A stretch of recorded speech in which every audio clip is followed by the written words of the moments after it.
Broken promises, the string quartet played on. Oblivious to the tragedy unfolding in the bridal suite of the Meadowbrook Hotel, Olivia Reed stared at her phone. The screen now dark after displaying the message that had shattered her world. "I can't do this. I'm sorry." 6 words. After 2 years together, her fiancé Daniel Westfield had reduced their relationship to 6 words. Delivered by text 40 minutes before they were supposed to exchange vows. Olivia. A soft knock at the door was followed by her sister Jenna's concerned face. "It's been almost an hour." "The guests are getting restless. It's not coming," Olivia said, her voice surprisingly steady despite the earthquake happening inside her chest. Her hands smoothed over the vintage lace of her gown, a dress she'd spent months restoring herself. Just as she did with the delicate artifacts at the museum where she worked as a conservator. "Daniel isn't coming." The next hour passed in a blur of hushed conversations and pitying glances. Someone Gina probably had the unenviable task of announcing to 200 guests that the wedding was canceled. Olivia sat motionless in the bridal suite, feeling like one of the frozen exhibits she worked with daily, perfectly preserved on the outside, empty within. "Ms. Reed." A deep voice broke through her trance.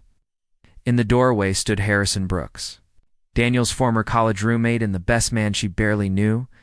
Tall and composed in his tailored suit, he looked uncomfortable but determined. Unlike Daniel's outgoing charm, Harrison had always seemed reserved, almost distant during their few interactions. "I've arranged for a car at the service entrance," he said, his tone businesslike, yet somehow gentle. "The press has gotten wind of ... the situation. Several photographers are already at the main doors." Of course they were. Daniel's family owned half the real estate in the city. The Westfield heir leaving his bride at the altar was headline material. "Thank you, but I don't need," Olivia began. "Please," Harrison interrupted, something flashing behind his usually guarded expression. "Let me do this." Friend, but what he did today was unforgivable. 20 minutes later, Olivia found herself in the back seat of a sleek black car. Still in her wedding dress, with Harrison directing the driver toward her apartment. They rode in silence until she suddenly laughed, a sharp, brittle sound that surprised even her. "Something funny?" Harrison asked cautiously. "I just realized I spent more on the cake than I did on the dress," she said, twisting her engagement ring. "And now no one will eat it." "Actually," Harrison said, the faintest smile touching his lips, "your sister had it delivered to the children's hospital, said something about not letting good buttercream go to waste." For the first time that day, Olivia felt something other than numbness. "That sounds like Jenna." As the car pulled up to her building, Harrison handed her a business card with a handwritten number on the back. "My personal line. If you need anything, legal advice, a restraining order for pushy reporters, or just someone who won't ask how you're feeling every 5 minutes, call me." Olivia studied his face, trying to reconcile this thoughtful man with the detached figure she'd met at dinner parties. "Why are you helping me? You're Daniel's friend." Harrison's expression hardened. "I value loyalty, Ms. Reed." Daniel clearly doesn't understand the concept. He hesitated. "And sometimes the people we think we know surprise us both in disappointing." In unexpected ways, as the elevator carried her upward, Olivia clutched the card in her hand, wondering which category Harrison Brooks would ultimately fall into. Paper lanterns 3 weeks after what local gossip columns had dubbed the Westfield walkout. Olivia found herself standing in the rain outside the Museum of Art and Antiquities, staring at a chain and padlock on the staff entrance. Renovation delays again. The universe seemed determined to throw obstacles in her path, from public humiliation to professional frustration. "You look like you could use this," came a familiar voice. Harrison Brooks stood behind her, holding out an umbrella. Even in casual, clothes, dark jeans, and a simple gray sweater, he carried himself with the same quiet confidence he'd shown at the wedding that wasn't. "Mr. Brooks," she acknowledged, surprised. "What brings you to this part of town?" The museum district was far from the financial sector where his investment firm operated. "Harrison, please," he corrected, sheltering her under the umbrella. "And I was meeting with the board about potentially funding the new East Asian exhibit."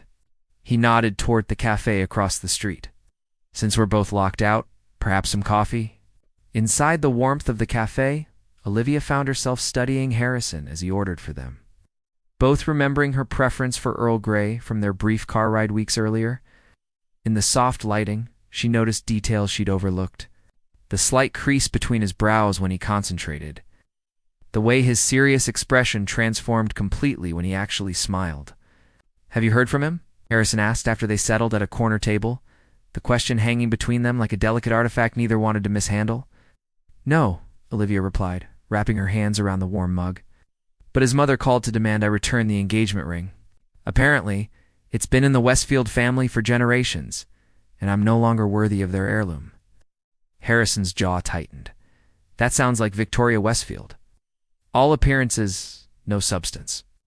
"Like mother, like son, I suppose," Olivia said, attempting lightness but failing. "The strangest part is that I keep finding more lies. Daniel told me he was working late on those Thursdays, but his assistant let slip he was actually taking sailing lessons. Who lies about sailing lessons?" "Someone. Practicing deception as a lifestyle," Harrison replied, his directness oddly comforting. Daniel always crafted different versions of himself for different audiences, even in college. Their conversation shifted to Harrison's travel plans. He was supposed to be in Singapore already, but had delayed his trip. "Some matters needed my personal attention here," he explained vaguely. As they parted ways, Harrison handed her a small package. "I noticed the Paper Lantern Festival is happening in the park this weekend. Perhaps you might find it restorative." Inside the package was a delicate paper lantern kit and 2 tickets to the festival. Simple note read, "Sometimes we need to release old hopes to make room for new ones." The festival night arrived clear and cool, with hundreds of lanterns glowing. Against the darkening sky, Livia had invited Jenna to use the second ticket. Watching her sister laugh with Harrison as they struggled to light their lanterns, she felt a strange flutter in her chest, something like possibility. "Make a wish," Jenna whispered as Olivia's lantern finally caught the breeze. Rising slowly upward, Olivia closed her eyes, expecting to wish for healing or closure. Instead, she found herself wishing for something entirely new. Her eyes, she found Harrison watching her, its expression unreadable in the golden light. Later, walking her home, Harrison mentioned he'd be staying in town longer than planned. "There's a situation with one of my investments that requires attention," he explained, "and the museum board asked if I might consult on their endowment structure." At her door, Olivia hesitated. "Thank you for tonight. It was exactly what I needed." "The ancient Chinese believed lanterns guided lost souls home," Harrison said. "Sometimes we all need a little light to find our way back." As she watched him walk away, Olivia realized the heaviness that had accompanied her since the wedding. Day had lifted slightly, like a lantern catching an upward draft, not gone completely, but rising, gradually, toward something like healing. "The art of restoration, careful with that," Olivia called, as the delivery crew maneuvered a crate containing a 15th century Japanese screen through the narrow conservation lab doorway. The upcoming Treasures of the Silk Road exhibition was the museum's most ambitious project in years, and as lead conservator, Olivia felt every gram of its weight on her shoulders. "Everything intact?" Harrison appeared in the doorway, looking somewhat out of place in his tailored suit amid the organized chaos of the conservation space. Over the past 2 months, his presence had become almost expected. What had begun as occasional coffee meetings had evolved into regular lunch breaks and weekend excursions of friendship. Born from shared experience and mutual respect. "So far," Olivia sighed, signing the delivery manifest. "But we're behind schedule, understaffed, and the environmental controls in the East Wing are still malfunctioning." She tucked a stray curl behind her ear, leaving a smudge of archival cleaning solution on her cheek. Without comment, Harrison pulled out his handkerchief and gently wiped the smudge away. The gesture, simple and intimate, left them both momentarily silent. "Sorry to interrupt," called Olivia's assistant Ben from the doorway, eyes darting between them with poorly disguised curiosity. "Director Harrington wants an update on the Ming vase restoration." "I should go," Harrison said, stepping back. "But I wondered if you might join me for dinner tonight." "I have a proposition for you, a professional one," he added quickly. "Later?" That evening, at a small restaurant tucked away from the usual social hotspots, Harrison explained his extended stay in the city. One of my portfolio company's Thornfield techies, facing a crisis. Their CEO has been misappropriating funds, and I've had to step in temporarily. That explains the late nights, Olivia commented. She'd noticed the shadows under his eyes, the occasionally delayed text responses. Managing it remotely from Singapore wasn't working, he admitted. But being here has had unexpected benefits. His eyes held hers for a moment before he continued, which brings me to my proposition. Thornfield has an arts foundation that's been neglected. I'd like you to consult on revitalizing it. Me. I restore art, Harrison. I don't manage foundations. You understand preservation and value beyond monetary worth, he countered. And frankly, I trust your judgment. Trust. Such a simple word. Yet it hung between them like something precious and fragile. Trust had been shattered for Olivia on her wedding day, yet here was someone offering it freely, along with professional recognition. I'll think about it, she promised. The following week brought dual challenges, Olivia diving into both exhibitions, preparations and preliminary research for Harrison's foundation project. They often worked late into the evening, sometimes at the museum, sometimes at his temporary office, developing a comfortable rhythm of collaboration. One night, surrounded by spreadsheets and grant proposals in Harrison's office, Olivia discovered a photo tucked in a foundation file. Harrison in his 20s, smiling broadly beside a young woman with his same deep-set eyes. My sister Elise, Harrison said quietly, noticing her discovery. She was an artist. The foundation was originally created for her. Was, Olivia asked gently. Cancer. 8 years ago. His voice remained steady, but his hands stilled on the keyboard. She always said art was how we remember what matters when everything else falls away. In that moment, Olivia understood something fundamental about Harrison. Brooks, beneath the composed exterior and business acumen, lived a man who had experienced profound loss yet still chose to create meaning from it. Show me more, she said softly. Tell me about Elise. Midnight approached. They sat, surrounded by Elise's artwork that Harrison had carefully preserved, vibrant canvases full of life and movement. For the first time, Harrison spoke without restraint, memories pouring out like colors from his sister's paintbrushes. She would have liked you, he said finally, his voice husky with emotion. You both understand that broken things aren't necessarily ruined, they're just waiting for the right kind of restoration. In the quiet of that revelation, Olivia realized she was witnessing something few people ever saw: Harrison Brooks, with his careful defenses lowered. And more surprisingly, she recognized that her own damaged heart was responding not with fear, but with hope. Invisible threads, the text message arrived on a Tuesday morning as Olivia watched a carefully reattached gold leaf to a centuries-old frame. He's back. Thought you should know. J. Daniel Westfield had returned to the city after 3 months of conspicuous absence. According to Jenna's follow-up calls, he was claiming time for reflection and hinting at unresolved feelings. Are you going to see him? Harrison asked that evening. He sat on her small apartment balcony, sharing takeout after another long day. Though he tried to sound neutral, Olivia caught the tension in his voice. Should I? She countered, watching him carefully.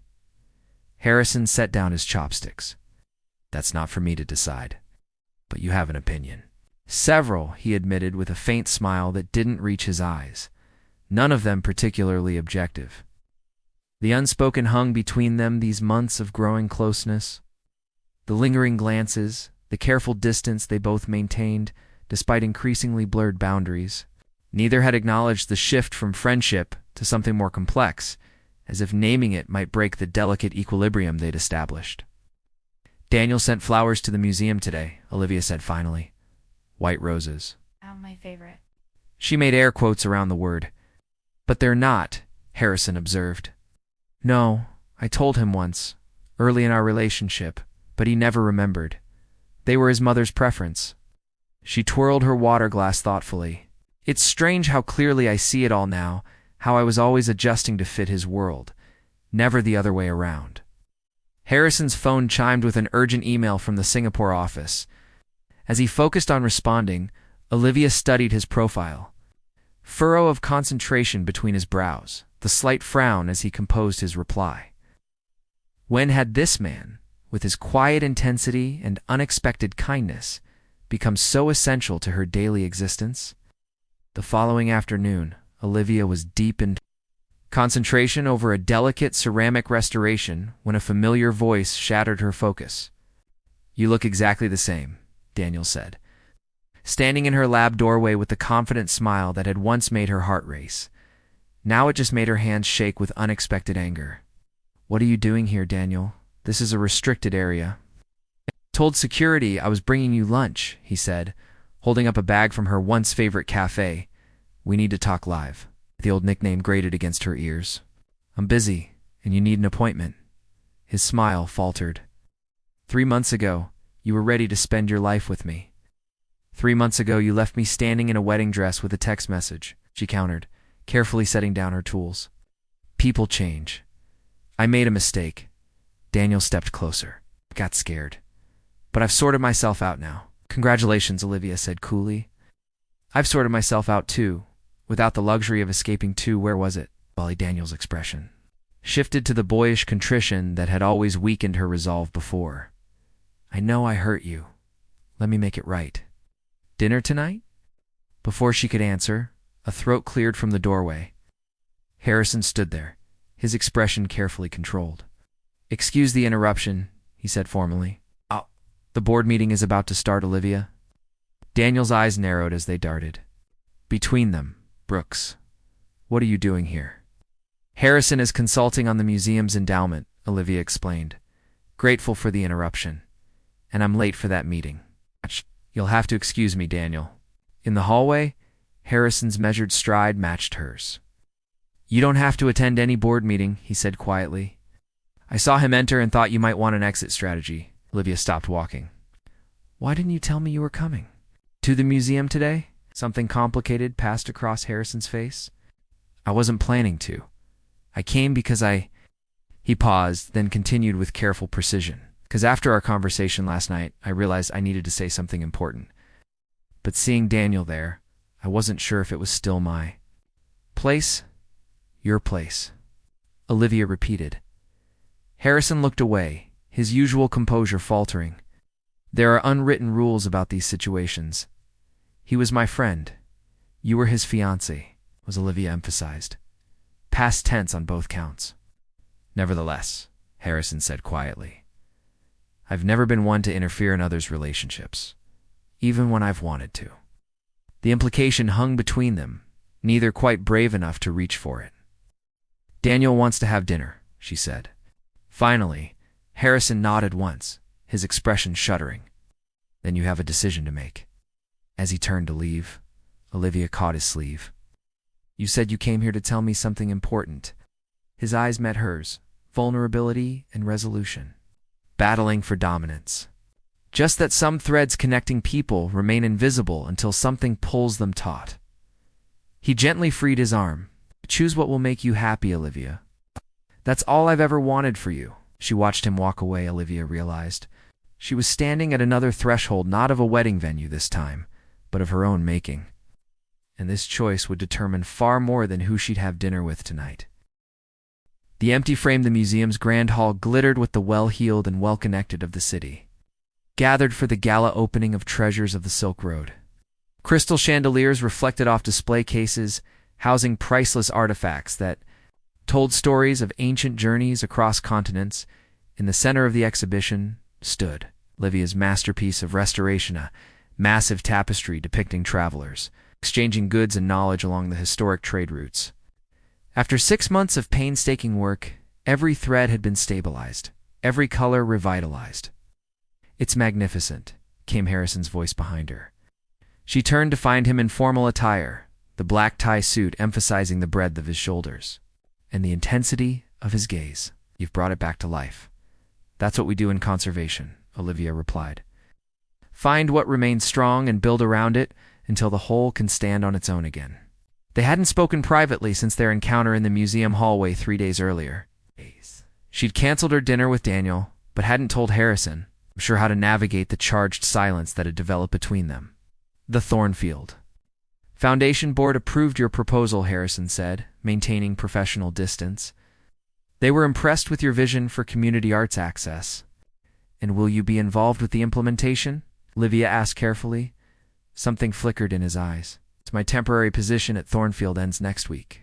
The new CEO starts Monday. You're returning to Singapore. It wasn't a question. Unless I have reason to stay, he said, the words hanging between them like an unfinished brushstroke. Director Harrington appeared, interrupting the moment to whisk Olivia away to meet potential donors. Throughout the evening, she found herself constantly aware of Harrison's location in the room. Even as she focused on her professional duties near midnight, as the crowd thinned, Olivia escaped to her Laba sanctuary of familiar tools and materials. Away from the social demands of the gala, she stood before an empty antique frame she'd been restoring, tracing its intricate woodwork with her fingertip. There you are, Harrison said from the doorway. He'd loosened his tie, and something about his relaxed appearance made her heart skip. Hiding from your own success? Just taking a moment to breathe, she admitted. Sometimes I prefer the quiet work behind the scenes to the grand unveiling. Harrison approached, stopping beside her to examine the empty frame. A what? Here, nothing, Olivia explained. It's being restored for its own merit, the craftsmanship, the history it represents. Not everything needs to be a vessel for something else to have value. Harrison turned to face her directly.